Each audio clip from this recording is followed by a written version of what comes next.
જૂનાગઢ જિલ્લાના માંગરોળ તાલુકાના આજક ગામે નવા બની રહેલા પુલની કામગીરી સામે ભ્રષ્ટાચારના ગંભીર આક્ષેપો ઉઠ્યા છે।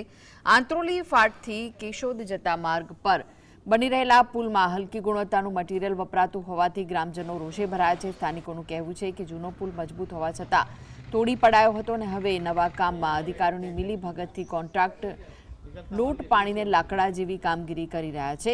ભવિષ્યમાં પુલ જોખમી સાબિત થવાની ભીતિ વચ્ચે ગ્રામજનોએ આ મામલે ઉચ્ચ કક્ષાની નિષ્પક્ષ તપાસ કરી જવાબદારો સામે કડક કાર્યવાહી કરવાની માંગ કરી છે।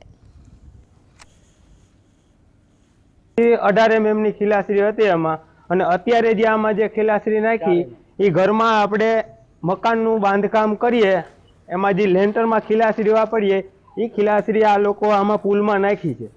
જો આના કરતા જે પેલા પુલ હતું એ આના કરતા મજબૂત હતું, તો જો આવો જ પુલ બનાવવો હતો તો ઓલો પુલ તોડવાની કોઈ જરૂર જ નથી। અત્યારે જે પુલ બને એમાં મોટો ભ્રષ્ટાચાર થાય, તમે ખીલાશ્રી જોઈને તમે નક્કી કરી શકો આની પોઝિશન કેવી છે। અત્યારે બે પુલમાં એ જ પોઝિશન સેમ, હું મારે હાથે ખીલાશ્રી વારી શકું એવી ખીલાશ્રી આમાં યુઝ કરેલ છે।